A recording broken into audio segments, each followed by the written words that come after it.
Hello everyone, बहुत बहुत स्वागत है आप सभी का इस important one of the most important topic में विलियम मॉरिस डेविस का नॉर्मल साइकिल ऑफ इरोजन। आप क्वेश्चन पेपर उठा के देख लीजिए, चाहे आप यूजीसी नेट की बात कीजिए, चाहे सेट की बात, असिस्टेंट प्रोफेसर किसी भी एग्ज़ाम की बात कीजिए, और यहाँ तक कि यूपीएससी ऑप्शनल में भी यहाँ से लगातार क्वेश्चन आते हैं। एक दो बार नहीं, लगातार क्वेश्चन यहाँ से आते हैं। तो हर तरीके से ये topic most important, one of the most important topic है, जिसे इस वीडियो में बहुत आसान शब्दों में डिस्कस किया गया है। इसके फ्री नोट्स भी आपको हमारे फ्री टेलीग्राम चैनल से मिल जाएंगे, जिसका लिंक नीचे डिस्क्रिप्शन में दिया गया, या फिर आप सिंपली टेलीग्राम चैनल पर जाकर के ज्योग्राफी विद अंकित सर्च करेंगे तो आपको मिल जाएगा। इसके बाद मैं आपको एक इम्पॉर्टेंट बात बता दूं कि ये हमारा पेड ग्रुप का लेक्चर है। पेड ग्रुप जो लक्ष्य बैच हमारा चल रहा है दिसंबर 2022 के सेशन के लिए, तो अगर आप चाहें तो उसमें ज्वाइन कर सकते हैं। आप देख सकते हैं कि उस बैच में इसी तरीके से हर एक टॉपिक को कवर किया जा रहा है। इतनी गहराई से अगर आप हर एक टॉपिक को और सीक्वेंस में, पहले क्या पढ़ना है, उसके बाद क्या पढ़ना है, फिर उसके बाद, ये सीक्वेंस ज़रूरी है। पढ़ते सब हैं, लेकिन एक क्रोनोलॉजी और कितनी गहराई ये आपको पता होगी तो आप आराम से उस टॉपिक को और उस एग्ज़ाम को जिसमें पूछा जाने वाला, दोनों को ही आराम से क्रैक करेंगे। ठीक है, तो हमारा जो अभी ये लक्ष्य बैच है, इस पर 90% का डिस्काउंट मिल रहा है। 15,000 का ये कोर्स है। इस कोर्स में आपको 90% का डिस्काउंट दिया जा रहा है, और 90% के डिस्काउंट पे आपको सारी वो चीज़ें जो भी एग्ज़ाम पास करने के लिए, जेआरएफ पास करने के लिए रिक्वायर्ड है, हर एक चीज़ प्रोवाइड की जाएगी। इसमें क्या क्या डिटेल्स हैं इस कोर्स में, इसके लिए मैंने वीडियो बनाए हैं, 2 वीडियो हैं, दोनों का लिंक नीचे डिस्क्रिप्शन में दिया गया है, आप वहाँ से जाके इसको देख सकते हैं, या फिर आप डायरेक्टली मुझे कांटेक्ट कर सकते हैं 7983188839 पर। मैं रिपीट कर देता हूँ, 7983188839 पर। इस पर आप मुझे कांटेक्ट कीजिए, मैं आपको सारी डिटेल्स बताऊँगा। इस समय पर हमारे 4 बैचेस चल रहे हैं। लक्ष्य बैच है, पेपर 1 का पेड बैच है।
ओके, तो ये 2 टॉपिक पिछली क्लासेस में हमने कवर कर लिए हैं, जिनका नाम है geological time scale, fundamental concepts इन जियोमॉर्फोलॉजी, और आज हम पढ़ेंगे थ्योरीज ऑफ लैंडफॉर्म डेवलपमेंट। ठीक है, पहले मैं आपको इसका मीनिंग समझा दूंगा कि क्या होता है, क्या क्या टॉपिक्स इसमें पढ़ने हैं। वैसे तो पहली जो क्लास हुई थी, इंट्रोडक्शन टू जियोमॉर्फोलॉजी करके, उसमें ये बात बता दी गई थी आपको कि इस टॉपिक में हमें क्या करना है। तो आज यही काम हम इसमें करने वाले हैं। ठीक है, और आप सभी को एक होमवर्क दिया जाता है हमेशा, जब भी आपको क्लास में आना है, जैसे आज ये टॉपिक स्टार्ट हो रहा है, उसके लिए एक होमवर्क रहता है आपको। वो किया है आपने? क्या है पहले सबसे ये बताइए आप, और यस और नो, किया है या नहीं किया है। किसी भी टॉपिक को कवर करने से पहले आपको क्या करके आना है क्लास में, जल्दी से कमेंट करिए। जब आप किसी टॉपिक को स्टार्ट कर रहे होंगे, उससे पहले आप सबसे क्या करेंगे, फटाफट कमेंट कीजिए।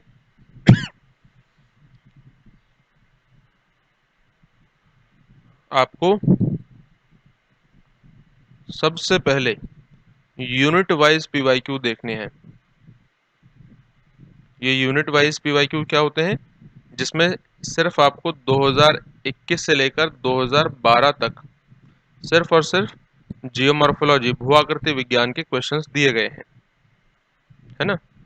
तो इस टॉपिक में, ये जो टॉपिक आपके सामने अब आप पढ़ने वाले हैं आज, इसके कैसे कैसे क्वेश्चन पूछे गए हैं वो आपको पता होने चाहिए। ठीक है, तो आपको 5, 7, 10 सवाल यहाँ से मिले होंगे। ठीक है,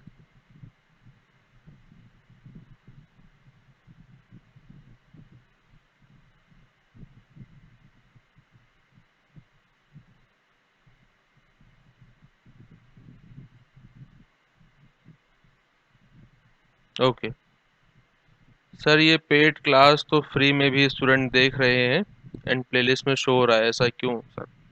आप दोबारा से जाकर देखिएगा जॉनी डिप। जॉनी डिप, आपको समझ में आ जाएगा।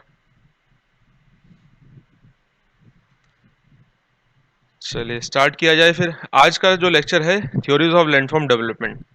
लैंडफॉर्म का मतलब क्या होता है, पहली क्लास में आपको बताया गया था।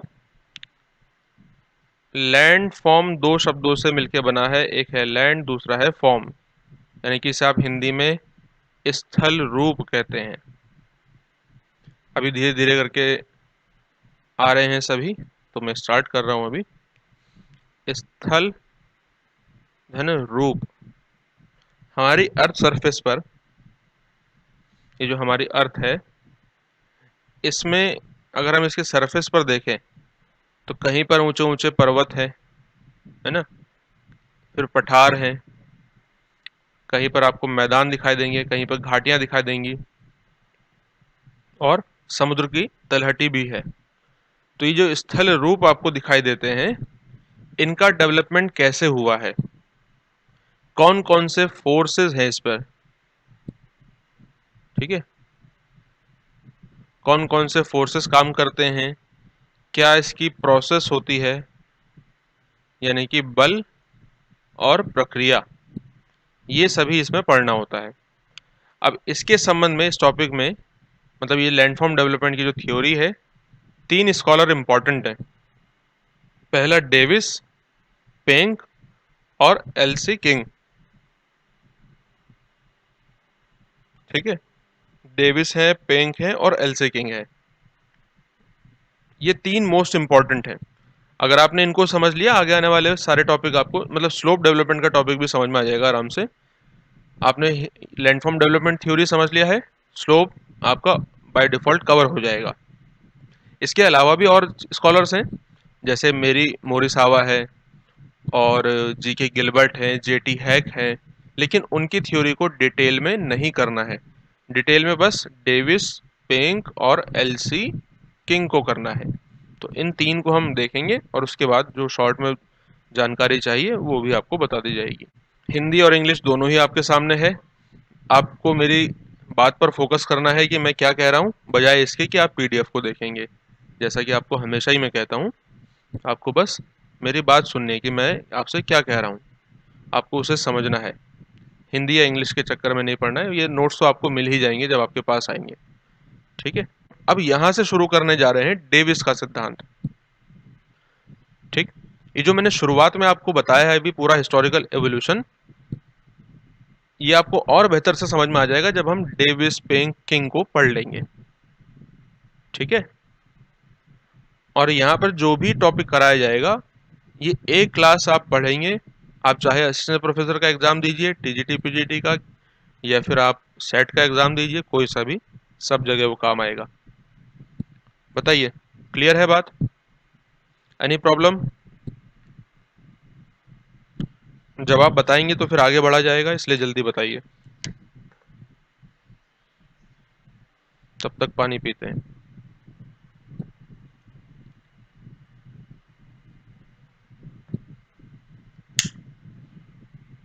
जहां पर मैं आपसे कहूंगा कि यहाँ पर बस नाम याद रखना है, तो बस उतना ही याद रखना है, और जो चीजें डिटेल में बताई जा रही हैं वो आपको डिटेल में याद रखनी है। ठीक है,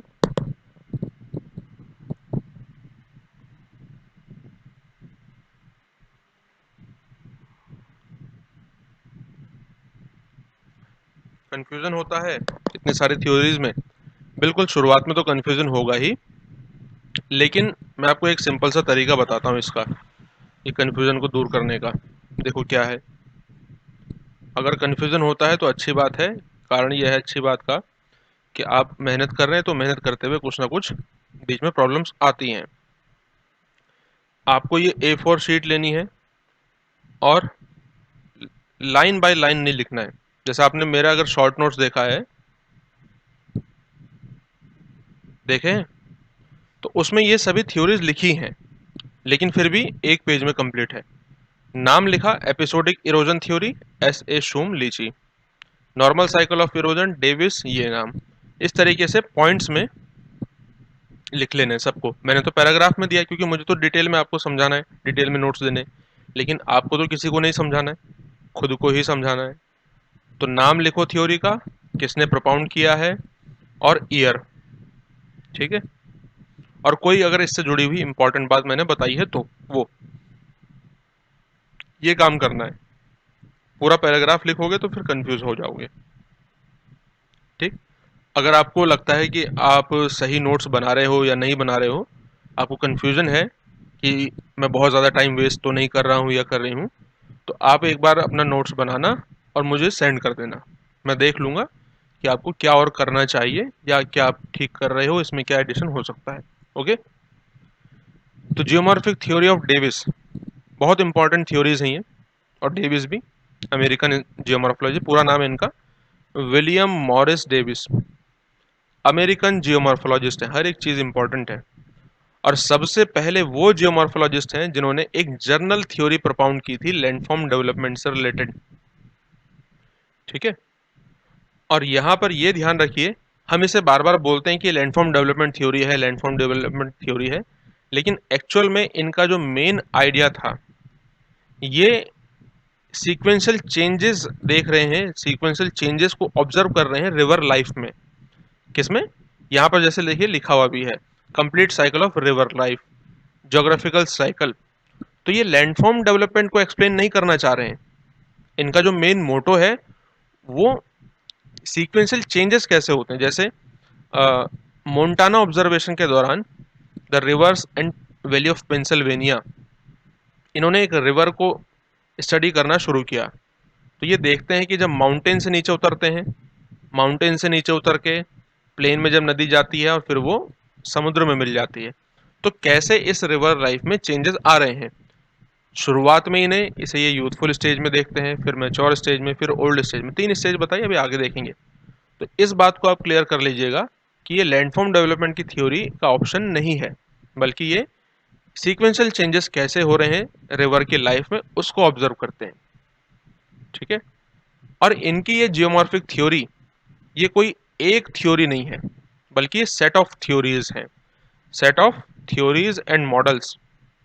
यानी कि इन्होंने इनसे पहले कुछ और भी मॉडल्स दिए थे, कुछ और थ्योरीज दी थी, उनको कंबाइन करके नाम जाना जाता है जियोग्राफिकल साइकिल। ठीक, सबसे पहले इन्होंने complete cycle of river life दिया था। अब नाम से स्पष्ट है कि रिवर की जो लाइफ होती है वो कितने स्टेज से होकर गुजरती है, उसमें सीक्वेंशियल चेंजेस कैसे कैसे होते हैं, है ना, क्रमिक परिवर्तन, इनको एक्सप्लेन करने का प्रयास किया। और इसको इन्होंने एस्से में प्रोपाउंड किया था। एस्से का नाम क्या है? The river and valley of Pennsylvania, 1889 में। बहुत इंपॉर्टेंट है। कहाँ की? पेंसिल्वेनिया की जो रिवर्स है, मोन्टाना ऑब्जर्वेशन के दौरान। फिर ये ज्योग्राफिकल साइकिल नाम का एक मॉडल देते हैं 1899 में, 1899 में। स्लोप एवोल्यूशन मॉडल है इनका, स्लोप डिक्लाइन मॉडल। कैसे? Slope decline. अब ये स्लोप डिक्लाइन मॉडल क्यों है इनके मॉडल का नाम? डिक्लाइन मतलब घट रहा है, उसमें कमी आ रही है। अभी आपको समझ में आएगा थोड़ी देर में। The geographic theory of landform development of Davis is not geographical cycle as many of the geomorphologists believe. मतलब ये लैंडफॉर्म डेवलपमेंट की थ्योरी नहीं है, जैसे देखो यहाँ पर भी लिखा हुआ है, जैसा कुछ जियोमॉर्फोलॉजिस्ट समझते हैं, बल्कि ये क्या है, ये अपनी थ्योरी में क्या एक्सप्रेस करना चाह रहे हैं? ये एक्सप्रेस करना चाह रहे हैं there are sequential changes in landform through times. लैंडफॉर्म्स में समय के साथ धीरे धीरे करके क्रमिक परिवर्तन आते हैं, यानी कि वो सभी यूथफुल, मैच्योर, ओल्ड, युवा, प्रौढ़ा और वृद्धावस्था से होकर के गुजरते हैं। और इस अवस्था में, इस चेंज में, सीक्वेंशियल चेंजेस में, कोई भी एक अपलिफ्टेड लैंडमास, अपलिफ्टेड माने उत्थित, कोई भी अगर लैंडफॉर्म होता है, वो धीरे धीरे धीरे करके एक फीचरलेस, लो फीचरलेस पेनी प्लेन में कन्वर्ट हो जाता है। तो ये सीक्वेंशियल चेंजेस को एक्सप्लेन करना चाह रहे हैं यहाँ पर। ठीक है। इनका जो बेसिक गोल था डेविस का अपने जियोग्राफिकल साइकिल में, अपनी जनरल थ्योरी में लैंडफॉर्म डेवलपमेंट की, वो एक सिस्टमैटिक डिस्क्रिप्शन देना था और जेनेटिक क्लासिफिकेशन देना था लैंडफॉर्म का। एक सिस्टमैटिक और जेनेटिक क्लासिफिकेशन कर दिया जाए लैंडफॉर्म का।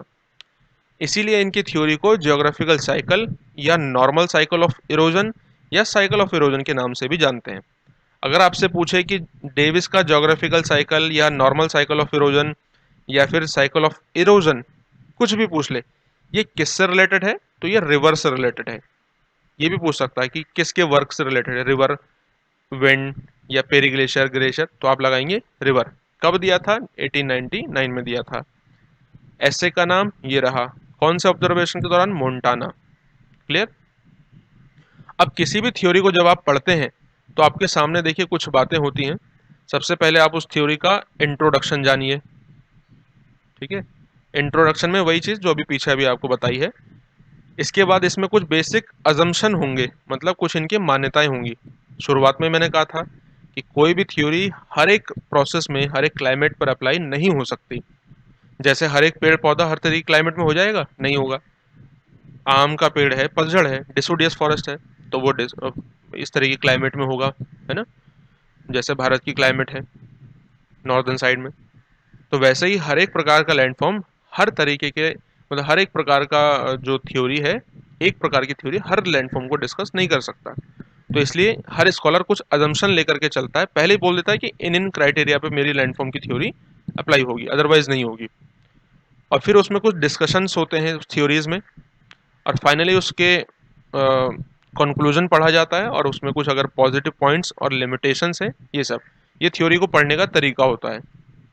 तो हमने अभी इंट्रोडक्शन देख लिया है, फिर हम अजम्पशन, उसके डिस्कशंस और क्या इसके लिमिटेशंस हैं, ये सब देखेंगे।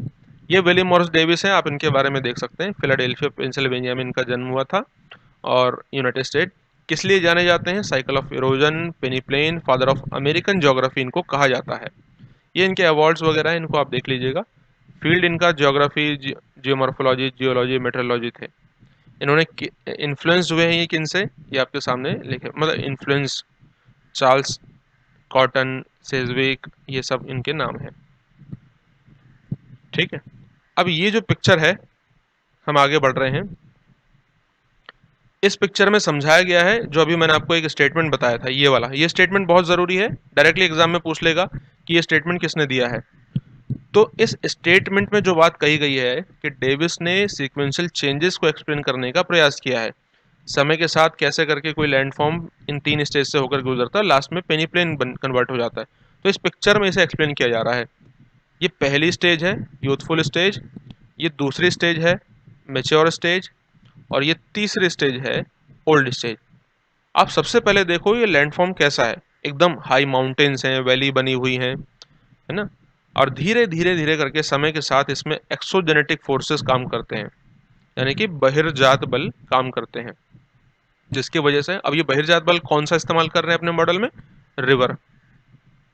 रिवर यानी कि नदी, या स्ट्रीम भी लिखा हो सकता है। तो सीक्वेंशियल चेंजेस हो रहे हैं समय के साथ, ये लैंडफॉर्म धीरे धीरे करके डिक्रीज हो रहा है, डिक्लाइन हो रहा है, इसकी ऊंचाई कम हो रही है। इसी डिक्लाइन को ये स्लोप डिक्लाइन मॉडल कहते हैं। और एक समय ऐसा आया कि ये पूरा लैंडफॉर्म, जो आज इतने ऊंचे ऊंचे माउंटेन दिख रहे थे, वो बहुत समय बाद ऐसा दिखाई देगा। इसमें कुछ छोटी छोटी उबड़ खाबड़ ये पहाड़ियां हैं, ये पूरा प्लेन है, लेकिन ये बिल्कुल प्लेन नहीं है, आप इसे एग्जैक्ट प्लेन नहीं कह सकते हैं, ये उबड़ खाबड़ प्लेन है। ठीक है, जिसे हम कहते हैं उबड़ खाबड़ प्लेन। और छोटी छोटी जो पहाड़ियां हैं, ये बचती हैं लास्ट में इरोजन होने के बाद। जैसे भारत में अरावली है ना, उबड़ खाबड़ एक रेसिडुअल माउंटेन है, वैसे ये रेसिडुअल माउंटेन बचते हैं। अब इसको ये मोनाडोनॉक बोलेंगे, और ये आपका पेनीप्लेन कहलाएगा। तो ये कन्वर्ट हो जाता है। यही है इनका ज्योग्राफिकल साइकिल, इसमें एक्सप्लेन कर रहा है। ठीक है। तो हम, इन्होंने अपने ज्योग्राफिकल साइकिल को क्या कहा कि his geographical cycle has been defined in the following manner. तो इनका जो ज्योग्राफिकल साइकिल है, इसे कह सकते हैं हम कि geographical cycle is a period of time. Geographical cycle और कुछ नहीं बल्कि एक पीरियड ऑफ टाइम है, समय का एक आयाम है, समय की एक अवधि है। एक ऐसी अवधि है जिसमें अपलिफ्टेड लैंडमास, स्टेज 1 देखिए, जिसमें अपलिफ्टेड लैंडमास मतलब उत्थित स्थल रूप undergoes its transformation by the process of land sculpture ending into low featureless plain और पेनीप्लेन। मतलब ये जो बड़े बड़े स्थल रूप हैं वो धीरे धीरे करके फीचर रहित मैदान या पेनीप्लेन में कन्वर्ट हो जाते हैं। ये इनका जोग्राफिकल साइकिल है। ठीक है, ये जो फीचरलेस प्लेन है ना, इसी को ही पेनीप्लेन बोलते हैं। कंफ्यूज मत होना, अभी आगे डिस्कस करेंगे। पेनीप्लेन जिसमें कोई फीचर नहीं है, फीचर मतलब रिलीफ फीचर। इस चीज को डेविस ऐसे एक्सप्लेन करते हैं, ट्राई ऑफ डेविस का, इनका डेविस का ट्रिक्यूट के नाम से जाना जाता है। डेविस का ट्रिक्यूट, landscape is a function of structure, process and time. Time को हम स्टेज भी कह सकते हैं, यूथफुल, मैच्योर या ओल्ड। तो ये जो तीन टर्म है ये मोस्ट इंपॉर्टेंट है। ये आपसे कहा जा रहा है कि डेविस ने कहा है कि कोई भी लैंडस्केप इन तीन प्रक्रियाओं से होकर ही बनता है। अब इनका स्ट्रक्चर से क्या मतलब है, प्रोसेस से क्या मतलब है और टाइम से क्या मतलब है, समझिए। स्ट्रक्चर का इनका मतलब होता है लिथोलॉजिकल, मतलब कौन से रॉक का टाइप क्या है, और स्ट्रक्चर कैरेक्टरिस्टिक्स क्या है, यानी कि उसका फोल्ड, फॉल्ट और जॉइंट, ये स्ट्रक्चर से मतलब है। समय का मतलब है, समय का मतलब ये सिर्फ और सिर्फ एक टेम्पोरल कॉन्टेक्स्ट में नहीं लगते हैं, बल्कि ये एक कहते हैं कि समय के साथ कैसे चेंज हो रहा है, एक प्रोग्रेशन के रूप में भी ये समय को अपने इस्तेमाल करते हैं। ठीक है, जैसे प्रोग्रेस करता है एक लैंडफॉर्म, तो यहाँ पर देखिए समय के साथ धीरे धीरे करके चेंजेस, तो इस चेंजेस को ये स्टेज या टाइम भी कहते हैं। और प्रोसेस माने कौन सी प्रोसेस वहाँ पर काम कर रही है, डिनोडेशन की, अनाच्छादन की, वेदरिंग, इरोजन, रनिंग वाटर, इनको ये इस्तेमाल करते हैं। तो स्ट्रक्चर, प्रोसेस और टाइम का ये मीनिंग है इनका। ठीक है, ये ट्राई ऑफ डेविस है। अब मैंने आपको कहा था कि किसी भी थ्योरी के कुछ अजम्पशंस होते हैं, मान्यताएं होती हैं, तो उन्हीं धारणाओं को या मान्यताओं को यहाँ पर एक्सप्लेन किया गया है। तो अब हम इसको पढ़ेंगे। क्या आपको यहाँ तक बात समझ में आ गई है डेविस के मॉडल की? जल्दी से बताइए।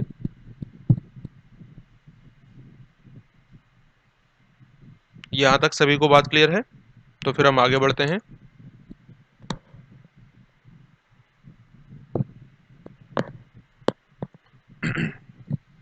अब अगर आपको ये सभी अजम्पशन शॉर्ट में अपने लिख लेने हैं बाद में जब नोट्स मिलेंगे। ठीक है, और उनको बार बार रिवाइज करते रहना है। तो डेविस के मॉडल की ये जो ज्योग्राफिकल साइकिल है, कुछ मान्यताएं होंगी। जैसे ये कहते हैं कि landform are the evolve product of intersection of endogenetic and exogenetic forces. ठीक है, इन्होंने कहा है कि जो जो भी लैंडफॉर्म बनेगा, चाहे वो माउंटेन है, प्लेट्यू है, प्लेन है, कुछ भी, वो सभी इंडोजेनेटिक और एक्सोजेनेटिक फोर्सेस का ही परिणाम है।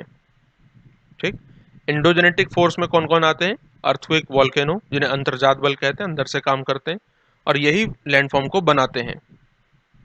ठीक है, और एक्सोजेनेटिक फोर्स का मतलब होता है जब फोर्स बाहर से काम करते हैं। एक्चुअल में ये किसी लैंडफॉर्म को डिस्ट्रॉय कर रहे हैं, उसे विनाश कर रहे हैं, लेकिन क्योंकि विनाश करते हुए एक नई शेप दे रहे हैं, इसलिए हम लैंडफॉर्म डेवलपमेंट कह देते हैं। जैसे आप यहाँ पर देखिए, ये लैंडफॉर्म बना हुआ है, माउंटेन बना है, ये बना है किससे? इंडोजेनेटिक फोर्स से। दो प्लेटें पास में आई, ये लैंडफॉर्म बन गया। लेकिन पानी इसको, रिवर इसको तोड़ रहा है, इसका इरोजन डिपोजिशन कर रहा है, फिर भी हम इसे कह रहे हैं कि लैंडफॉर्म डेवलपमेंट। असल में एक नई शेप मिल रही है, इसलिए इसको डेवलपमेंट कह रहे हैं, अदरवाइज तो ये लैंडफॉर्म को डिस्ट्रॉय होना है। तो इसीलिए कोई भी लैंडफॉर्म इंडोजेनेटिक और एक्सोजेनेटिक फोर्सेस का परिणाम होता है। एक्सोजेनेटिक फोर्सेस में ये सब आते हैं, लेकिन डेविस ने सिर्फ और सिर्फ रिवर का यहाँ पर इस्तेमाल किया है नॉर्मल साइकिल ऑफ इरोजन में। मोन्टाना ऑब्जर्वेशन का मतलब होता है, मोन्टाना जगह का नाम है। जैसे मान लीजिए आपके घर के आसपास कोई है, तो उस एरिया का ऑब्जर्वेशन करने के लिए गए थे मोन्टाना का, तो उस ऑब्जर्वेशन के दौरान इन्होंने अपना ये मॉडल दिया है। दूसरा इनका अजम्पशन है कि लैंडफॉर्म का एवोल्यूशन एक ऑर्डरली मैनर में होता है, एक सिस्टमैटिक सीक्वेंस में होता है टाइम के साथ। ठीक है, अब जैसे आप देखिए, यूथफुल स्टेज में आएगा, फिर मैच्योर स्टेज में आएगा, फिर ओल्ड स्टेज में आएगा, तो एक ऑर्डरली मैनर, एक क्रम में होता है।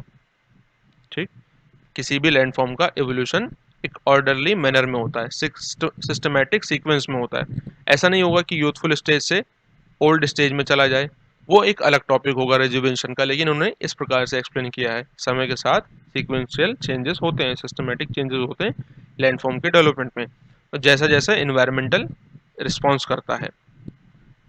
दूसरा ये कहते हैं, मतलब तीसरा, stream erode their valley rapidly downward until the graded condition is achieved. अभी जो स्टेटमेंट यहाँ पर लिखे हुए ना, ये सब के सब बहुत इंपॉर्टेंट हैं। अगर इनमें थोड़ा सा भी डिफरेंस कर दिया तो ये आपके ऑप्शन में गलत हो जाएगा। हाँ, यूएस में मोंटाना। और फिर आपका जो नीचे कोड होगा वो भी गलत हो जाएगा। जैसे इन्होंने अभी देखिए कहा कि स्ट्रीम माने नदियाँ, नदियाँ अपनी घाटियों को बहुत तेजी से गहरा करती हैं जब तक कि वह ग्रेडेड कंडीशन को अचीव ना कर लें। इसका क्या मतलब है समझिए। देखिए, जो नदियाँ होती हैं या फिर कोई भी एक्सोजेनेटिक फोर्स होता है, ठीक, आप समझिएगा। जैसे ये एक माउंटेन है, माउंटेन, फिर इस तरीके से प्लेन आ रहा है, और फिर ये समुद्र है, ठीक है। तो नदियां अपनी घाटियों को कब तक गहरा कर सकती हैं?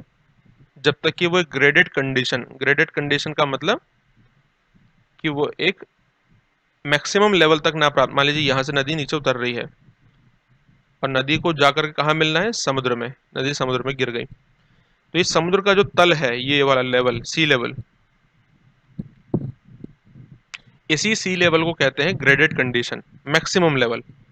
तो चाहे वो रिवर है, चाहे वो विंड है, ग्लेशियर है, पेरी ग्लेशियर है, या फिर सी वेव्स हैं, कुछ भी, कोई सा भी एक्सोजेनेटिक फोर्स है, 6 एक्सोजेनेटिक फोर्सेस हमें पढ़ने हैं, तो ये सब के सब मैक्सिमम इरोजन कहाँ तक कर सकते हैं? समुद्र के तल तक। कोई भी इरोजन, कोई भी लैंड, ये एक्सोजेनेटिक फोर्स सी लेवल से नीचे लैंडफॉर्म को डिस्ट्रॉय नहीं कर सकता। और जितने भी ये एक्सोजेनेटिक फोर्सेस हैं, बहिर्जात बल हैं, इन सब का एक ही काम है, जितने भी लैंडफॉर्म्स हैं इन सबको डिस्ट्रॉय करके सी लेवल तक मिला देना। इसीलिए हमेशा इरोजन चलता रहता है, चलता रहता है। जहां कहीं भी लैंडफॉर्म सी लेवल से ऊंचा है उसको ये काटते हैं, और जहां कहीं भी लैंडफॉर्म सी लेवल से गहरा है वहां पर जाकर ये डिपॉजिट कर देते हैं। ये प्रोसेस चलते रहती है, ठीक। तो यहां पर यही बात कहा गई है कि शुरुआत में नदियां जो होती हैं, स्ट्रीम यानी कि स्ट्रीम, अपनी घाटियों को, ये जो बीच में आपको दो दो माउंटेन के बीच में ये दिख रहा है वी शेप, ये घाटी कहलाती है, वी शेप। घाटी मतलब रिवर का रास्ता कह सकते हो आप। यहाँ से रिवर इस तरीके से फ्लो होगी, तो अपनी घाटियों को बहुत तेजी से गहरा करती है। कब तक गहरा करती है नदियां? जब तक कि वो ग्रेडेड कंडीशन या मैक्सिमम लेवल तक ना पहुंच जाए। और ये ग्रेडेड कंडीशन को JW पावेल क्या कहेंगे? Base level. इसी सी लेवल को वो बेस लेवल कहते हैं, ठीक है। बेस लेवल, बेस लेवल माने आधार तल, समझ में आई बात? तो ये आधार तल तक अपनी घाटियों को गहरा करती हैं। और ग्रेडेड कंडीशन यानी बेस लेवल या फिर सी लेवल, आप कुछ भी कह सकते हो। अगर देखो इस स्टेटमेंट में मैं चेंज कर दूं थोड़ा सा, stream erode their valley slowly, और रैपिडली की जगह अगर स्लोली कर दिया तो भी ये गलत हो जाएगा। डाउनवर्ड की जगह ये अपवर्ड कर दिया तो भी गलत हो जाएगा। तो इसलिए इसकी जो टर्म्स हैं वो आपको बहुत ध्यान से करके नोट करने हैं और उनको बार बार रिवाइज करना है। There is a short period of rapid rate of upliftment in land mass. ये कहते हैं कि जब माउंटेन का या किसी भी लैंडफॉर्म का डेवलपमेंट होता है, अब कैसे करके माउंटेन बनता है? दो प्लेटें पास आती है, तो ये अपलिफ्टमेंट या उत्थान माउंटेन का वो बहुत तेजी से होता है। बहुत तेजी से अपलिफ्टमेंट होगा, लेकिन इरोजन धीरे धीरे करके होता है।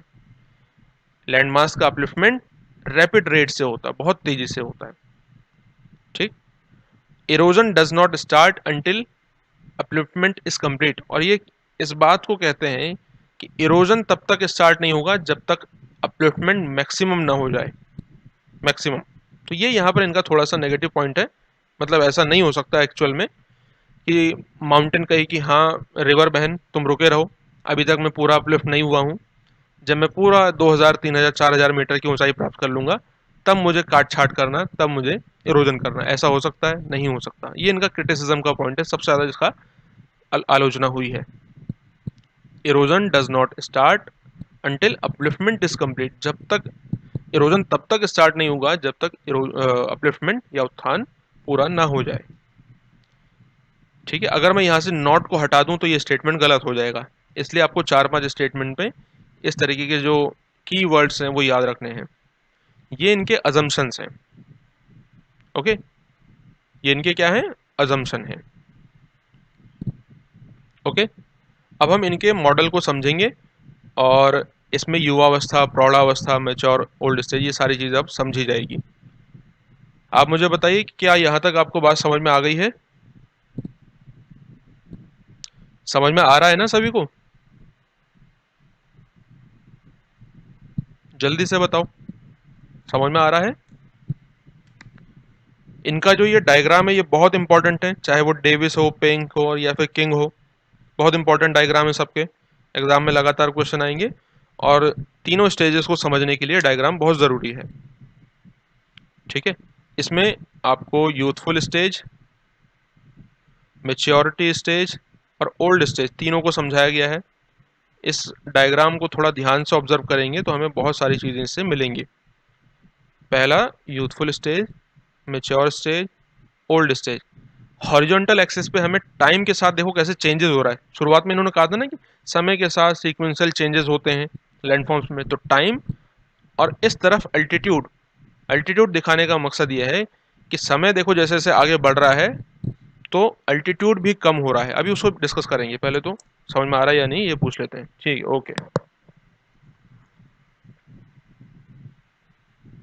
ओके, चलिए।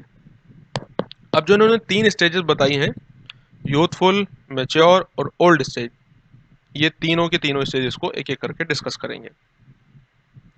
ठीक है, चलिए। और आपको हमेशा मेरी आवाज़ सुननी है, मैं क्या बोल रहा हूँ आपसे। पीडीएफ पे ध्यान कम देना क्योंकि आप पढ़ने में लग जाओगे, मेरी बात नहीं समझोगे। यूथफुल स्टेज सबसे पहली स्टेज होती है, यूथफुल स्टेज। यहाँ पर देखिए, ये इस पॉइंट तक जो दिखाया गया है वो यूथफुल स्टेज है। ठीक, और इस पॉइंट तक जो दिखाया गया है वो ओल्ड स्टेज, मैच्योर स्टेज है, और फिर ये पूरा ओल्ड स्टेज है। अच्छा, आप मुझे एक चीज़ बताओ, इसमें सबसे ज़्यादा टाइम कौन से स्टेज में है? मतलब मैक्सिमम टाइम आपको कौन से स्टेज में दिख रहा है? नीचे टाइम की ये टाइमलाइन दिख रही है ना आपको। यूथफुल स्टेज का टाइम बहुत ज़्यादा है, मैच्योर का टाइम बहुत ज़्यादा है, या फिर ओल्ड स्टेज का टाइम बहुत ज़्यादा है? किसका टाइम है बहुत ज़्यादा? आपको देखने से स्पष्ट हो जाएगा। शुरुआत में इन्होंने कहा था कि अपलिफ्टमेंट देखो बहुत तेज़ी से होता है, तो ये टाइम बहुत छोटा है, short period of upliftment time. लेकिन ओल्ड स्टेज बहुत बड़ा टाइम पीरियड है एक, जब लैंडफॉर्म का डिक्लाइन होता है, तो ओल्ड स्टेज सबसे बड़ा टाइम है। इधर टाइम हम देखेंगे, अल्टीट्यूड देखेंगे। यूथफुल स्टेज में क्या क्या होता है?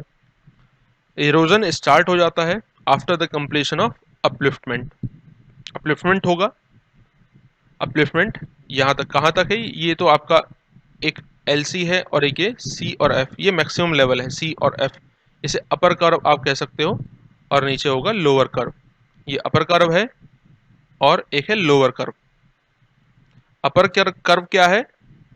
अपर कर्व का मतलब होता है कि जो किसी भी माउंटेन का क्रेस्ट होता है या फिर टॉप होता है। इसे हिल टॉप भी कह सकते हैं, इसे क्रेस्ट भी कह सकते हैं, और इसे समिट्स भी कह सकते हैं।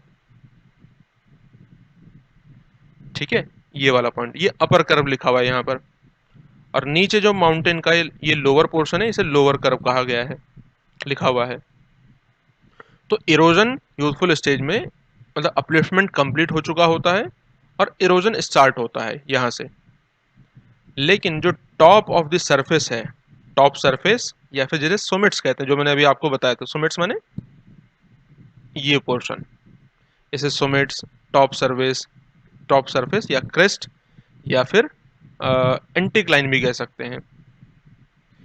ये अभी अफेक्टेड नहीं है इरोजन से, इरोजन यहाँ नहीं होगा अभी, ऊपर के सरफेस पर इरोजन नहीं होगा। कारण क्या है? क्योंकि नदियां अभी छोटी हैं, छोटे छोटे रिवर्स का यहाँ पर एवोल्यूशन हुआ है, और वो काफ़ी दूर दूर हैं। एक रिवर यहाँ पर छोटी सी एवोल्यूशन हो गई है, एक रिवर छोटी सी यहाँ पर बन गई है, एक छोटी सी रिवर यहाँ पर। इस पॉइंट तक वो इरोजन नहीं कर सकती अभी, क्योंकि वो छोटी नदी है अभी। ठीक है। Small rivers and short tributaries are engage in headward erosion. अभी वो यहाँ इरोजन नहीं कर रही, लेकिन वो किस काम में बिजी है अभी? हेडवर्ड इरोजन करने में। ये हेडवर्ड इरोजन क्या होता है समझो। हेडवर्ड इरोजन का मतलब है हेड की तरफ इरोजन। जैसे ये माउंटेन है ना, और इस तरीके से फिर प्लेन आएगा और यहां से एक नदी नीचे निकलेगी। मान लीजिए कि यहां से एक रिवर ओरिजिनेट हो रही है, अभी शॉर्ट रिवर है, तो ये शॉर्ट रिवर जब इरोजन करेगी यहां समुद्र में मिल जाएगी। इरोजन किस तरफ करे? इस पॉइंट पर क्या इरोजन होगा या नहीं होगा? जब यहां से पहाड़ी से नीचे उतर रही, बिल्कुल इरोजन होगा। क्यों? क्योंकि नदी जब नीचे गिरेगी, नीचे उतरेगी, फ्रिक्शन होगा। फ्रिक्शन होने की वजह से इस लैंडमास का इरोजन होता है। ठीक है। लेकिन ये बैक, पीछे की तरफ होता है। जैसा हमें लग रहा है कि आगे इरोजन होगा, शायद ऐसा नहीं होगा कि पीछे की तरफ इरोजन होता है। एक सेकेंड ना। तो पहले यही यहां पे तक था लैंडफॉर्म, लेकिन नदी ने इसको इरोजन किया, ये पॉइंट बचा, फिर ये पॉइंट बचा। इसे हम कहते हैं हेडवर्ड इरोजन, यानी कि पीछे की तरफ। और नदी इस तरीके से इसकी स्ट्रीम लेंथ होती है, इंक्रीज होती है। अब क्योंकि पहले नदी यहां तक थी, इस पॉइंट तक, अब नदी यहां तक हो गई, तो ये लेंथ इंक्रीज हो गई ना। तो इसी को हेडवर्ड इरोजन,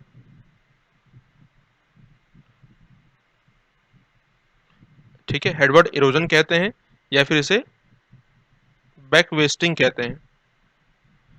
इन दोनों प्रोसेस की वजह से स्ट्रीम लेंथनिंग होती है, मतलब नदी की लंबाई बढ़ती है। बढ़ गई ना लंबाई, पहले यहां तक थी, अब यहां तक हो गई। तो ये हेडवर्ड इरोजन है। तो नदी अभी शुरुआती स्टेज में हेडवर्ड इरोजन में इंगेज है, अभी वो अपनी लंबाई बढ़ा रही है, जिसकी वजह से उसकी लेंथ इंक्रीज होती है, एक्सटेंड देयर लेंथ। और इसी प्रोसेस को हम कहते हैं स्ट्रीम लेंथनिंग या सरिता दीर्घीकरण। दीर्घ होना इसे कह सकते हैं, लेंथ इसकी इंक्रीज हो रही है, तो स्ट्रीम लेंथनिंग इसे कहा जाता है। ठीक। Because of steep slope and steep channel gradient, river are actively deepen their valleys through vertical erosion adding aided by pothole drilling. ठीक है। And thus there is gradual increase in depth of the river valley. अब जो दूसरा काम होता है वो क्या होगा, अब समझो। पहली चीज मैंने आपको बताई कि हेडवर्ड इरोजन होगा। दूसरे पॉइंट पर, दूसरे पॉइंट पर क्या होगा? ये आप पहाड़ों में जब जाते हैं तो पहाड़ों में जो आपने देखा होगा स्लोप होगा, ये स्लोप, ये बहुत ही तीव्र होता है। अब इस पॉइंट से अगर हम गिराएंगे नदी को, ये ऑप्शन ए मैं आपको दिखा देता हूं, ये ऑप्शन बी। देखो, एक पहाड़ ये नीचे आपके सामने ऑप्शन बी में है और एक पहाड़ ऊपर है। नदियां यहां से ज्यादा तेजी से नीचे गिरेंगी या फिर यहां से? जाहिर सी बात है ऑप्शन ए में, बहुत तेजी से नदी नीचे आएगी और गिरेगी ऐसे। तो शुरुआती स्टेज में, यूथफुल स्टेज में नदियां ऐसे ही, क्योंकि चैनल ग्रेडियंट मतलब इसका जो पूरा ढाल है वो बहुत स्टीप होता है, तीव्र ढाल होता है। स्टीप स्लोप माने तीव्र ढाल, और जेंटल स्लोप माने मंद ढाल। तो ये मंद ढाल है और ये स्टीप ढाल है। नदियां बहुत तेजी से नीचे आती हैं। तेजी से नीचे आएगी तो क्या होगा?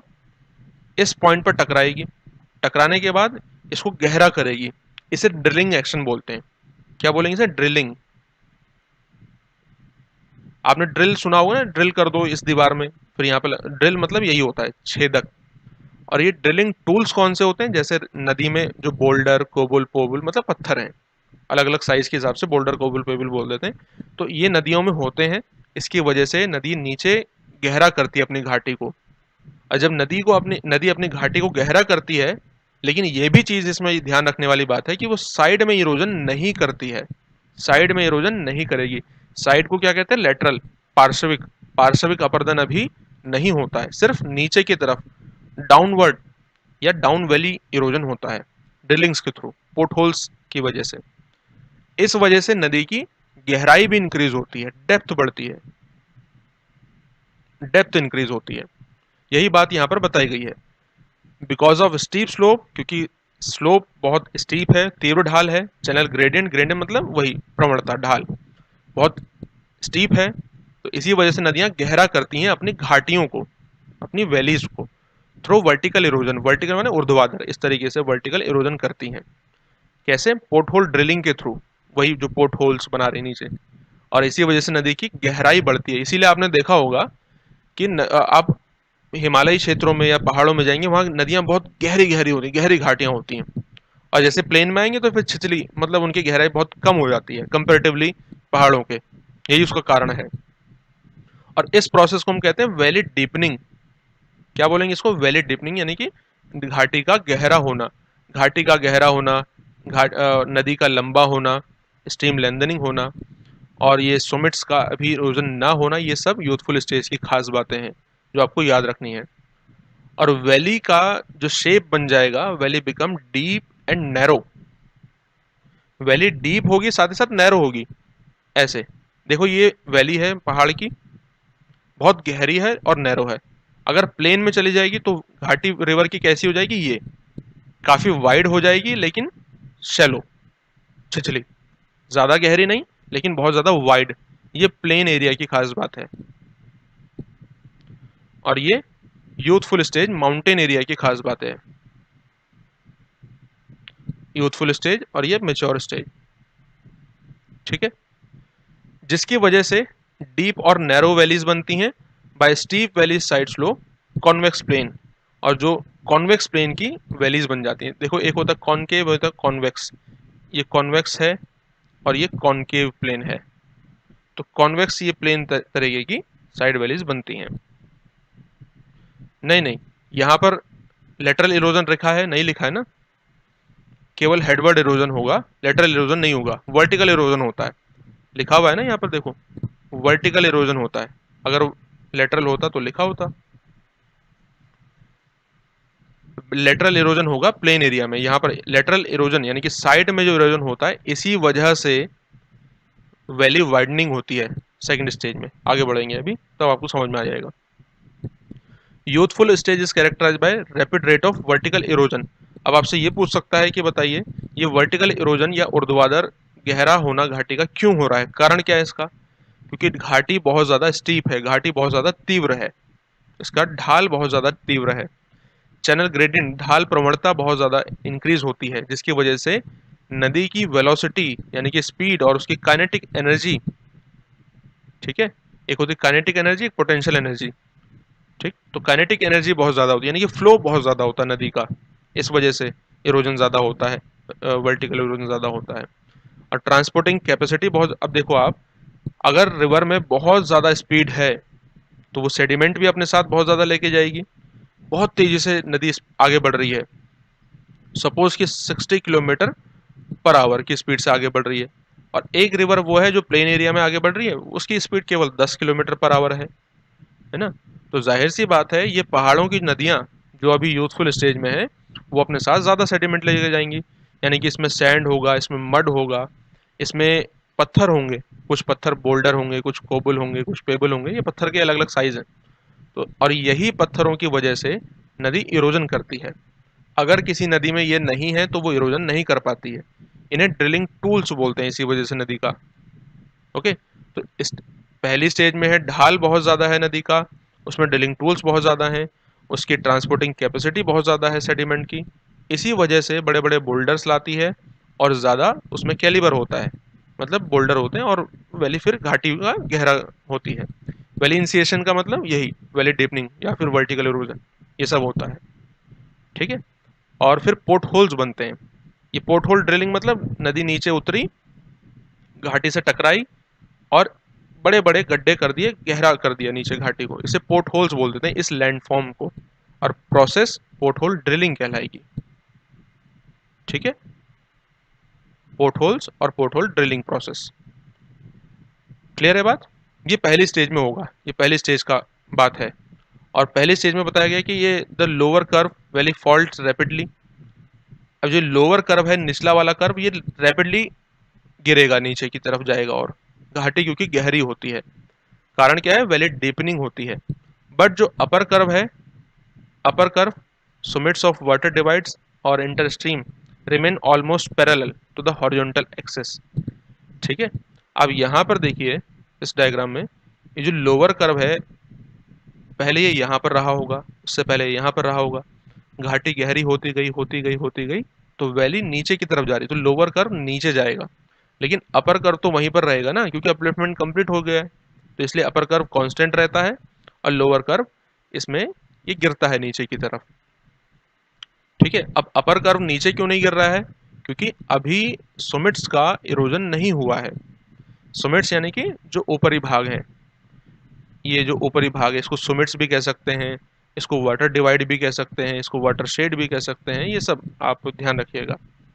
इसको वाटर डिवाइड इसलिए कहते हैं क्योंकि जैसे मान लीजिए ये एक माउंटेन है, पानी इस तरफ गिर रहा है और एक इस तरफ गिर रहा है, बारिश का पानी, तो इसने डिवाइड कर दिया ना पानी को। अब ऐसा थोड़ी ना यहाँ का पानी अगर गिरा है वो यहाँ चला जाएगा, नहीं होगा ऐसा, और यहाँ का पानी यहाँ हो जाए, ऐसा नहीं होगा। अगर पानी इस तरफ गिरा है तो वो इस तरफ जाएगा, पानी इस तरफ गिरा है बारिश का तो इस तरफ जाएगा, इसीलिए इसको वाटर डिवाइड भी कहते हैं। समझ रहे? तो वाटर डिवाइड अभी अनअफेक्टेड है, किससे? इरोजन से, इसीलिए वो कांस्टेंट है, यानी कि उनमें नीचे नहीं जा रहे हैं वो कांस्टेंट है। नीचे कौन जा रहा है रैपिडली? लोअर कर्व जा रहा है। क्लियर? इसी वजह से हम कह सकते हैं कि जो रिलेटिव रिलीफ है वो कंटिन्यूसली इंक्रीज हो रहा है till the end of youthful stage when ultimate maximum relief is attend. तो जो रिलेटिव रिलीफ है वो लगातार बढ़ रहा है। ठीक है, अब यहाँ पर ये लिखा हुआ है कि यूथफुल स्टेजेस में कौन कौन से कैरेक्टरिस्टिक्स होते हैं, वो आप यहाँ से एक बार देख सकते हैं। अब ये जो कर्व वाला डायग्राम है स्पेसिफिक रूप से कि अपर कर्व लोअर कर्व ये नहीं पूछेगा, लेकिन फिर भी आप पढ़ना चाहें तो एक बार देख सकते हैं। जो मेन इंपॉर्टेंट बातें हैं वो मैंने आपको बता दी। 2 मिनट में मैं समराइज करता हूँ, फिर आगे थोड़ा थोड़ा आपको उसके बारे में बता देता हूँ। आपको यूथफुल स्टेज में क्या क्या याद रखना है? इरोजन स्टार्ट हो जाता है अपलिफ्टमेंट के बाद, सरफेस का या टॉप समिट्स का इरोजन अभी नहीं होगा। रिवर की जो रिवर है वो बहुत छोटी छोटी है और वाइडली स्पेस्ड है, मतलब बहुत दूर दूर है, नदियाँ पास नहीं है। अभी पूरा जंजाल नहीं बना है नदियों का, पूरा जो ड्रेनेज सिस्टम है। ट्रिब्यूटरीज बहुत शॉर्ट हैं और वो हेडवर्ड इरोजन में लगी हैं, अपनी लंबाई को इंक्रीज कर रही है नदियाँ, स्ट्रीम लेंथनिंग जिसको बोलते हैं। स्टीप स्लोप है, स्टीप जनरल ग्रेडियंट है, इसकी वजह से एक्टिवली वैली डीपनिंग हो रही है, वर्टिकल इरोजन हो रहा है, वैली डीपनिंग हो रही है। इस प्रोसेस को पोर्टहोल ड्रिलिंग कहेंगे, जिसकी वजह से डेप्थ ऑफ वैली इंक्रीज हो रही है। ठीक है, कॉन्वेक्स प्लेन बन रहे हैं, कारण क्या है वर्टिकल इरोजन के बताए गए हैं। ठीक, ये सारी बातें आपको याद रखना है। और इसी वजह से फिर शुरुआती स्टेज में पोर्टहोल्स बनते हैं और वाटरफॉल्स बनते हैं, ये सभी लैंडफॉर्म्स बनते हैं। वाटरफॉल, पोर्टहोल्स और रैपिड्स, इन सभी लैंडफॉर्म्स का डेवलपमेंट होता है। क्लियर है बात? बताइए फटाफट, यहाँ तक बात क्लियर है?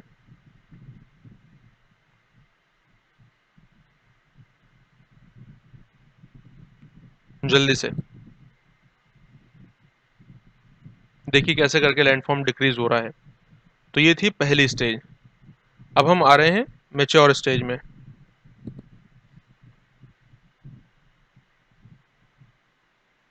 Any problem? फिर नेक्स्ट टॉपिक स्टार्ट किया जाएगा, मतलब नेक्स्ट पॉइंट मैच्योर स्टेज।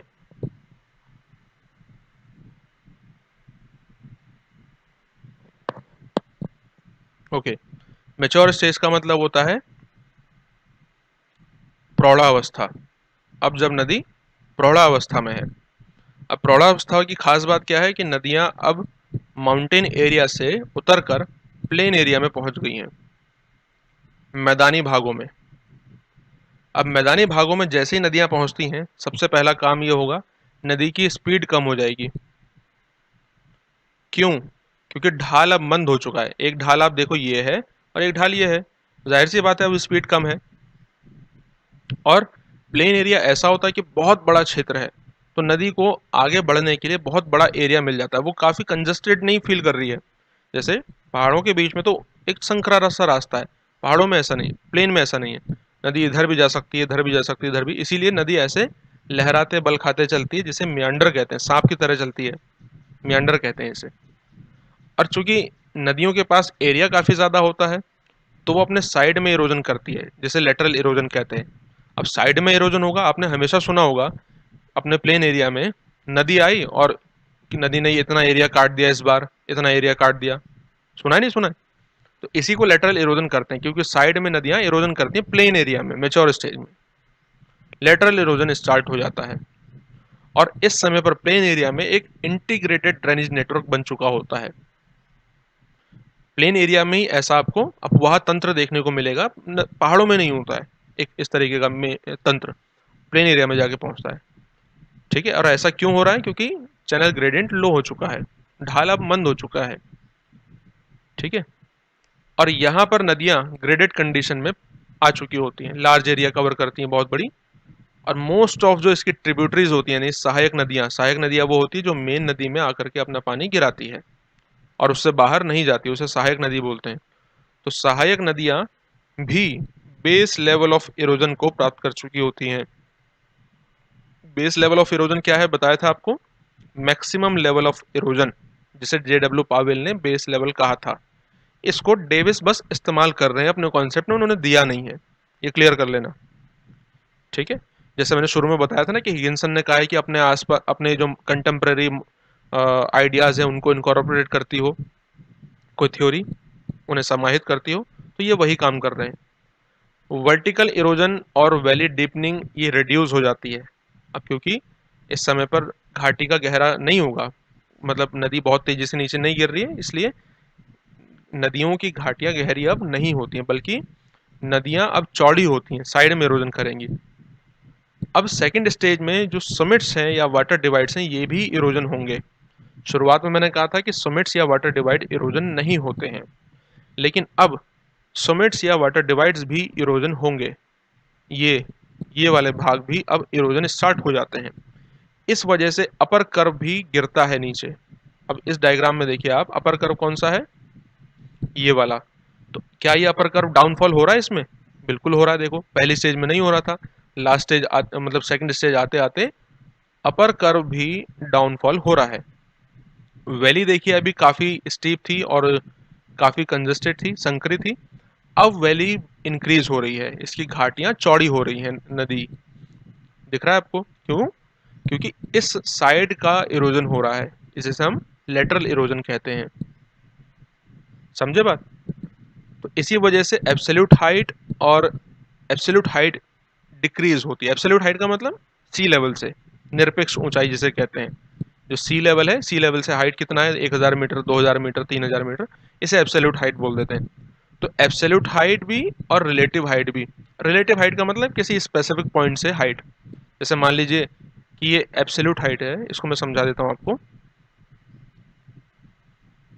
ये एक माउंटेन है, माउंटेन का ये सी लेवल है। सी लेवल से जो हाइट होती है, सी लेवल से हाइट, इसे कहते हैं एब्सोल्यूट हाइट या निरपेक्ष ऊंचाई। ठीक है, अब इसे एब्सोल्यूट क्यों कह रहे हैं? क्योंकि इसका दूसरे किसी से रिलेशन नहीं है, सी लेवल से है बस। ये तो एब्सोल्यूट है। अब इसकी एब्सोल्यूट हाइट कितनी हो सकती है? सपोज कि ये 5000 मीटर ऊंचा है माउंटेन, 5000 मीटर, तो ये इसकी एब्सोल्यूट हाइट है। लेकिन अगर हम इस पॉइंट से देखें, ये दो पॉइंट हैं, point A and point B. Point A आपका 2000 मीटर पर है और पॉइंट बी आपका सपोज कि ये 4000 मीटर पर है। तो ये रिलेटिव हाइट कहलाएगी। 2000 से 4000 के बीच में डिफरेंस कितना है? ये 2000 ऊंचा है इससे, 2000 मीटर, तो ये इसकी रिलेटिव हाइट है। ठीक है, तो ये एब्सोल्यूट और रिलेटिव में आप डिफरेंस कर लेना। तो एब्सोल्यूट हाइट भी और रिलेटिव रिलीफ भी, चाहो दोनों के दोनों डिक्रीज होते हैं। ठीक है, साथ ही वैली वाइडनिंग होती है, यानी कि सरिता चौड़ीकरण होता है। नदियां प्लेन एरिया में गई हैं, साइड में इरोजन करेंगी, सरिता चौड़ीकरण होगा। तो ये जो वी शेप वैली बन रही थी शुरुआती स्टेज में, यूथफुल स्टेज में बनती है वी शेप वैली, अब वो वैली काफी वाइड होने लगती है। ठीक है, और एक यूनिफॉर्म रेक्टिलिनियर वैली साइड बनने लगते हैं। मतलब जो वैली है वो यूनिफॉर्म बनेगी, ऐसा नहीं कि आप नीचे नीचे बहुत संकरी होती जाएगी और ऊपर होते हुए ब्रॉड होगी, नहीं, नीचे से ऊपर तक लगभग लगभग एक जैसी वैली हो जाती है, इसीलिए इसे यूनिफॉर्म वैली भी कहते हैं। वैली डीपनिंग रिडक्शन हो जाता है। वैली डीपनिंग का रिडक्शन माने अब सरिता गहरी नहीं होगी, चौड़ी होगी। और चैनल ग्रेडियंट भी डिक्रीज होता है, यानी कि ढाल भी चैनल का डिक्रीज होगा। नदी की जो फ्लो है, या इसको हम स्पीड कह सकते हैं, वो भी कम होती है। अगर नदी की स्पीड कम होगी तो जाहिर सी बात है कि नदी में जो सेडिमेंट है, सेडिमेंट के ट्रांसपोर्टेशन की कैपेसिटी भी इसकी कम होगी। अब नदी अपने साथ बहुत ज़्यादा सेडिमेंट नहीं लेकर के आ सकती। इसीलिए आपने देखा होगा कि पहाड़ों से जब नदियाँ नीचे उतरती हैं तो बड़े बड़े पत्थर अपने साथ लेकर आती हैं, लेकिन क्या वो प्लेन तक ला पाती हैं? नहीं। क्यों? क्योंकि अब उनकी कैपेसिटी कम हो चुकी है, अब वो थक चुकी हैं। ये इसके कारण हैं। क्लियर? ये सब लिखा हुआ है हिंदी में भी यहाँ पर, पार्श्विक अपर्दन, वैली वाइडनिंग, ग्रेडेड कंडीशन, ये सब। तो ये सेकंड पॉइंट आपका क्लियर हो गया। अब हम आते हैं ओल्ड स्टेज में। ये फाइनल स्टेज है, फिर पॉजिटिव और नेगेटिव पॉइंट्स हैं इसके। बताइए, क्लियर है ये बात? ओल्ड स्टेज की मतलब मैच्योर तक। फिर हम ओल्ड स्टेज में आ रहे हैं, और ओल्ड स्टेज में आपको कुछ लैंडफॉर्म भी नजर आएंगे जो एग्जाम के पॉइंट ऑफ व्यू से इंपॉर्टेंट है। जैसे आप यहाँ पर देखो, मोनाडनॉक आपको दिखाई दे रहे हैं। ये पेनीप्लेन बना हुआ है, पेनीप्लेन के ऊपर ये मोनाडनॉक है। क्लियर? Any problem?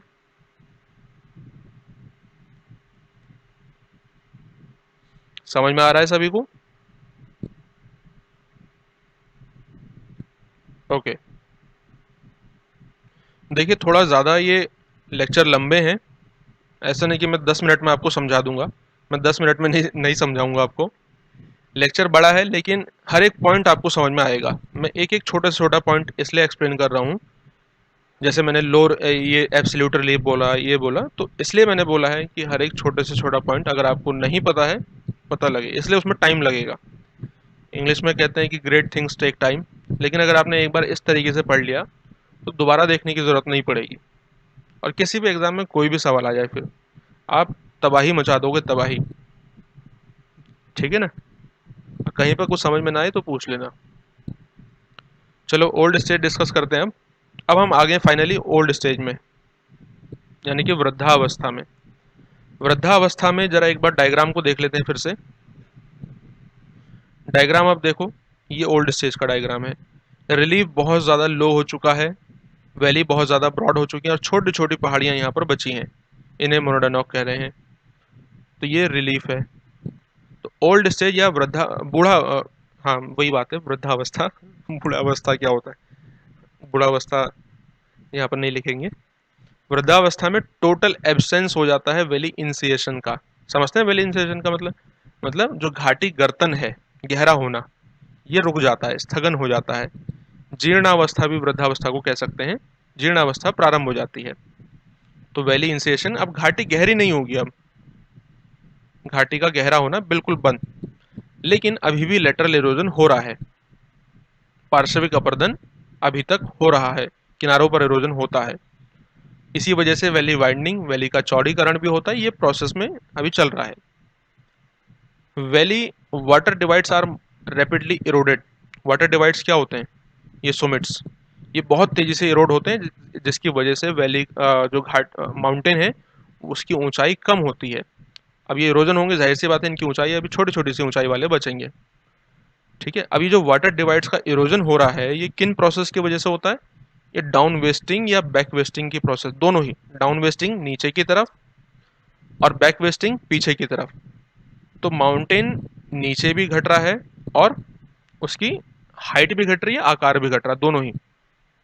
हाइट भी, आकार भी, दोनों ही घट रहा है। Down wasting, back wasting.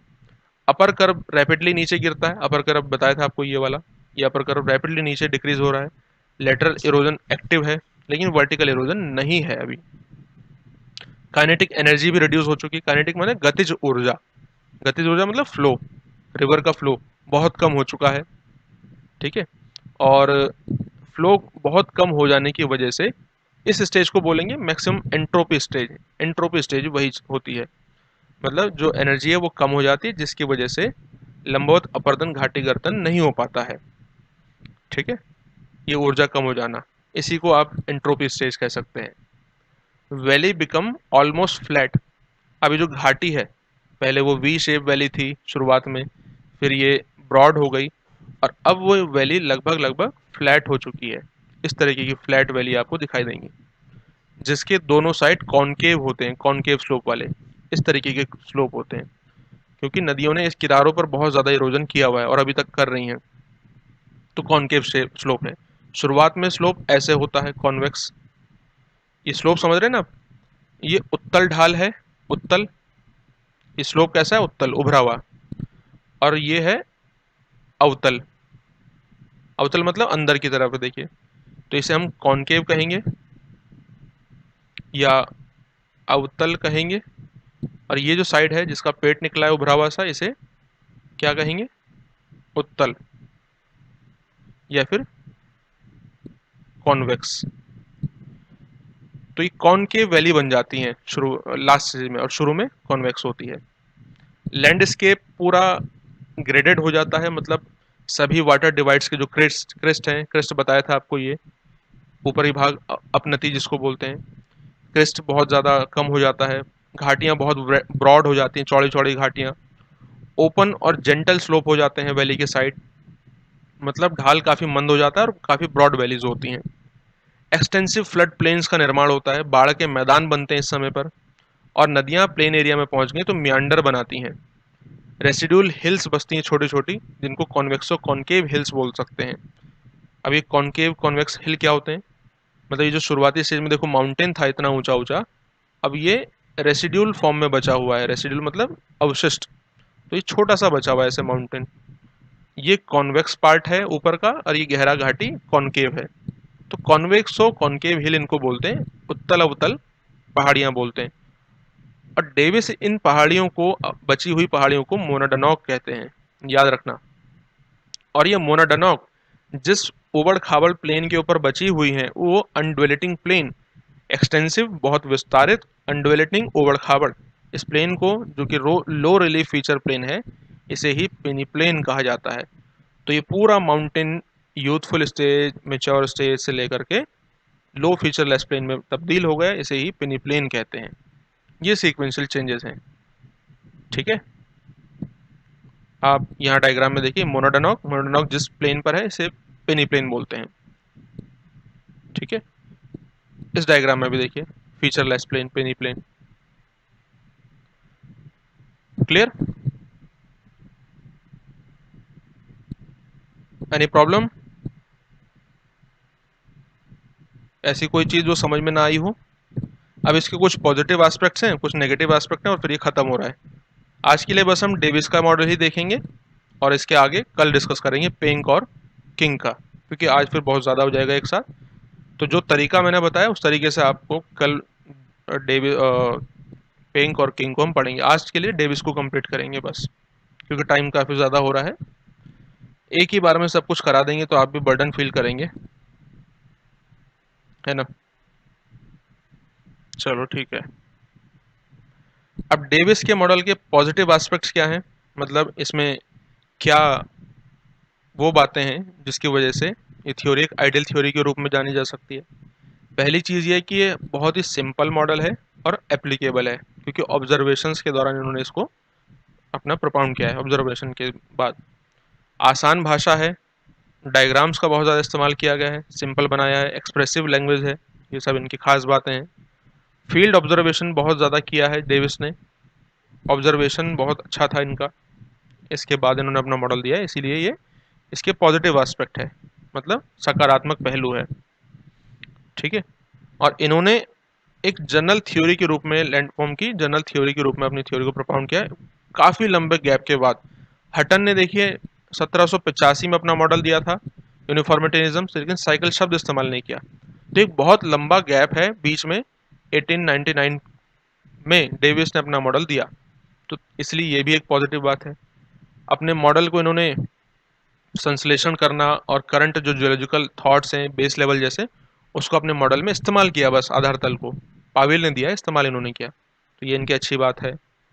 Okay, ये मॉडल हिस्टोरिकल एस्पेक्ट का भी डिस्क्रिप्शन देती है, और साथ ही साथ प्रोडिक्शन भी बताती है कि लैंडफॉर्म कैसा बनेगा आगे, पेनीप्लेन बनेगा, तो इसलिए ये इसके सकारात्मक पहलू हैं, ठीक है।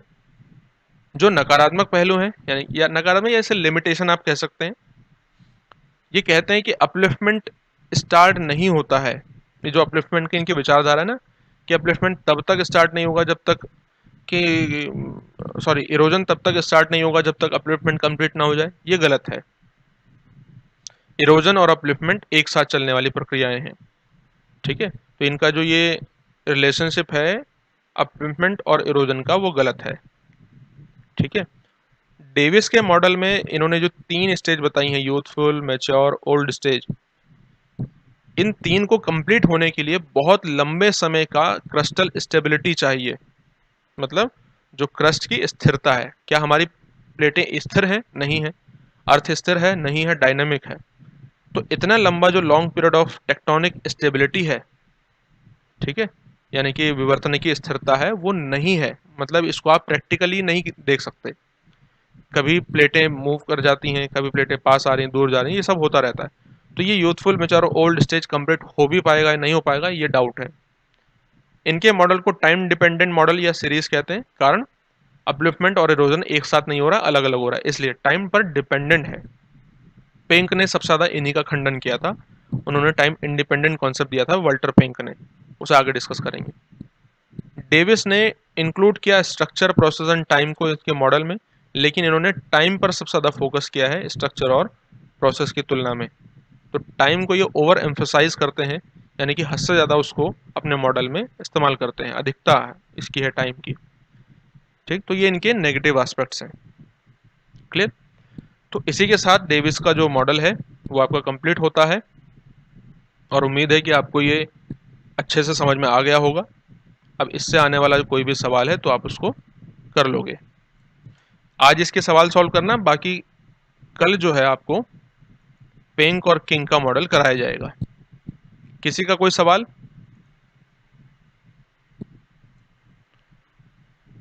बताइए, आप में से अगर किसी का कोई सवाल है तो आप पूछ सकते हैं, अगर कुछ भी समझ में ना आया हो। और इनके नोट्स को, शॉर्ट नोट्स बनाइए, रिवाइज कीजिए। ठीक है, अब आपने डेविस को समझ लिया है ना। डेविस को समझने के बाद पेंक और किंग को समझने में बहुत आसानी होगी, क्योंकि यूथफुल, मैच्योर, ओल्ड स्टेज में वही बातें रहेंगी, बस थोड़ा सा शब्द अलग हो जाएंगे।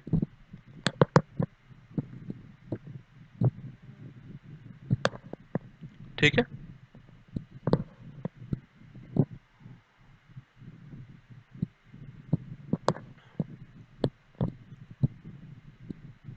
हेडवर्ड इरोजन को हेडवर्ड इरोजन ही कहते हैं, लेकिन बैक वेस्टिंग कह सकते हैं, क्योंकि हेडवर्ड इरोजन के थ्रू बैक वेस्टिंग होती है। हेडवर्ड इरोजन के थ्रू बैक वेस्टिंग होती है, यानी पश्चगमन जिसे कह सकते हैं। ठीक है,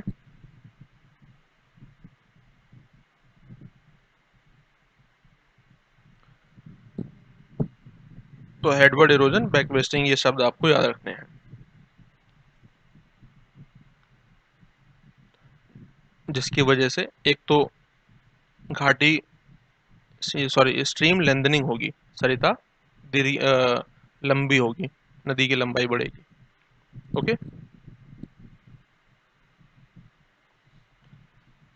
जो लैंडफॉर्म बने हैं, लैंडफॉर्म से पता लगेगा पारुल। जैसे अगर आप माउंटेन में जाएंगे, माउंटेनस एरिया में आपको ऐसी घाटियां दिखाई देंगी, घाटियां और वाटरफॉल्स दिखाई देंगे, रैपिड्स दिखाई देंगे, वो सब यूथफुल स्टेज की पहचान है। आप ओल्ड स्टेज में जाएंगे, घाटियां बहुत चौड़ी चौड़ी नजर आएंगी, और इरोजन होगा साइड में, लेटरल इरोजन, गहराई बहुत कम होगी। अब ये नहीं कि कूद मार के देखना, वो कम गहराई भी बहुत ज़्यादा होगी। ठीक है, तो ये लैंडफॉर्म बनेंगे, मियांडर बनेंगे। लास्ट स्टेज में जाएंगे तो वही एक्सटेंसिव प्लेन बनेंगे। ठीक है, तो ऐसे पता लगता है, इन्हें आप ऐसा ऑब्जर्व कर सकते हैं। अभी तो धीरे धीरे आगे बढ़ेंगे ना, तो एक टॉपिक पढ़ा है, जब आप इसी तरीके से सब कुछ पढ़ लेंगे जियोमॉर्फोलॉजी में, तब इंटीग्रेट कर पाएंगे। अभी तो कॉन्सेप्ट खोलने हैं, एक एक पॉइंट्स को खोलना है, जो गुत्थी है उसको खोल देंगे। फिर जब आप सब गुत्थियां खोल चुके होंगे हर टॉपिक की, उनको फिर कनेक्ट करेंगे। तो ये चलता है प्रोसेस, पहले एक्सपेंशन और फिर कनेक्शन। कनेक्शन जब होगा तब आपको एक ओवरऑल पिक्चर समझ में आएगी दिमाग में, अच्छा ऐसे होता है। अभी तो जब लैंडफॉर्म पढ़ोगे, प्रोसेस पढ़ोगे, और जो अर्थ मूवमेंट है, ये सब चीज़ जुड़ी हुई है, कुछ अलग नहीं है, और हर यूनिट एक दूसरे से जुड़ी हुई है, तब समझ में आएगा। लेकिन एक एक टॉपिक समझते चलना है बेहतर तरीके से, तब लास्ट में एक आपका पर्सपेक्टिव बनेगा। समझे बात? चलो, तो अब मिलते हैं कल की क्लास में। इसको रिवाइज कीजिए, नोट्स बनाइए और इसके PYQ सॉल्व कीजिए जो आपको दिए गए हैं। Thank you so much, bye bye, take care, धन्यवाद।